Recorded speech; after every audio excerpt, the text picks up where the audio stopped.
And welcome back. Now, earlier this month, the Joint Constitutional Review Committee held its the last of its provincial public hearings on the review of Section 25 of the Constitution and other sections where necessary to make it possible for the state to expropriate land in the public interest without compensation. Now, the committee is expected to adopt the report and a recommendation to the National Assembly in September.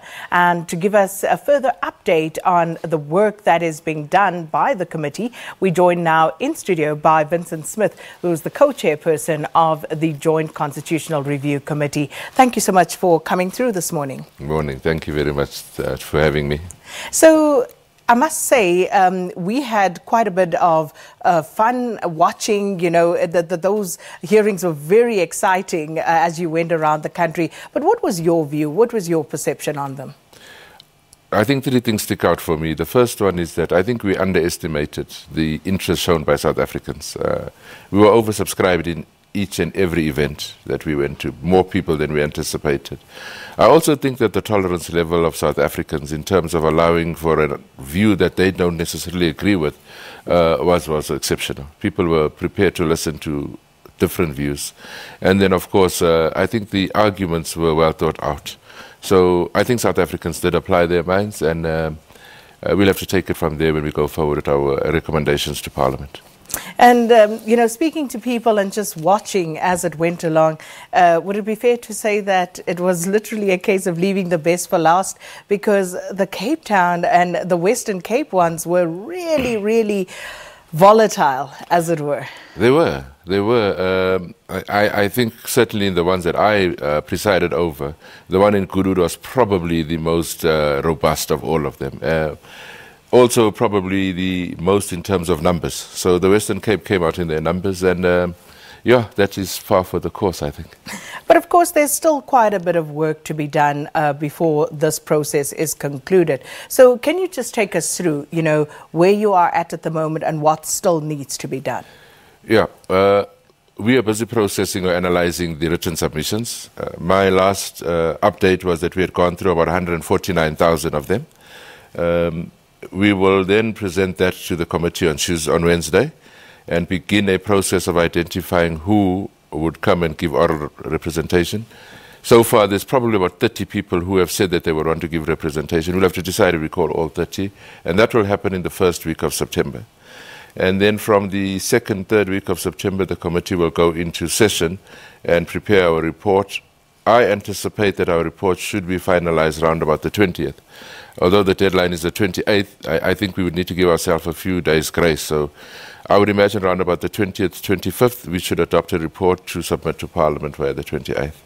Mr. Smith, how many written submissions did you receive in total? Well, we're busy going through them. As I indicated, we've now processed probably 149,000. There's probably another 400,000 or 500,000 that are being processed. But remember, many of them will be duplications.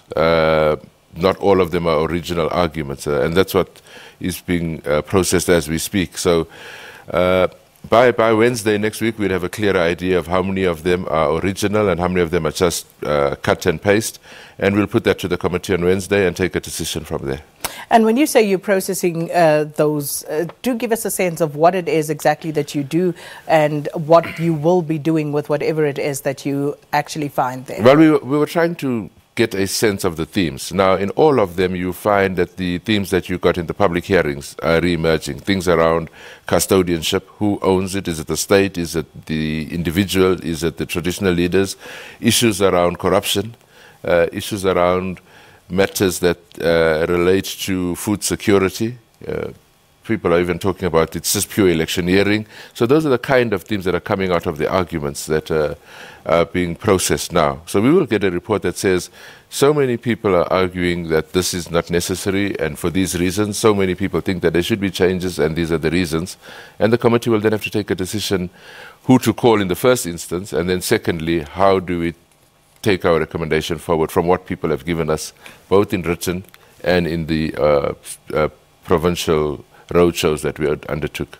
And whilst you are undertaking all of this work, life goes on, you know, all sorts of things are happening around you, but people are concerned that these things actually may have an impact on your work and the final report that you arrive at. For example, President Cyril Ramaphosa, as ANC president, announcing that the ANC, through a parliamentary process, will finalize a proposed amendment. So people want to know, are these the sort of things that you will be taking into consideration? Will this affect your work in any way? No, it won't. The ANC is entitled to say what their views are. So are the EFF, the DA, and everybody else. If those views are not in the written submissions or in the oral submissions, then they are just views. South Africans are entitled to give their views, but it's not going to in any way undermine the work that we are doing. Ultimately, it's Parliament that takes the decision. The ANC, DA, the EFF will come with their views, and the committee will sit and make a recommendation, of course informed by those views and by other views, but ultimately it's the committee that will make a recommendation, because we must defend our decision at the end of the day. And just a final one, the views of AfriForum about 139 farms already being earmarked for expropriation of land without compensation. Again, is this something that, you know, will impact your work in any way? No, it's not. I don't know where that information comes from or what was the background to that information. Ours is to answer the question, must the Constitution be amended? Not about the expropriation part. So it's not going to impact our work in the least. That is something that the Department and AgriForum must sort out.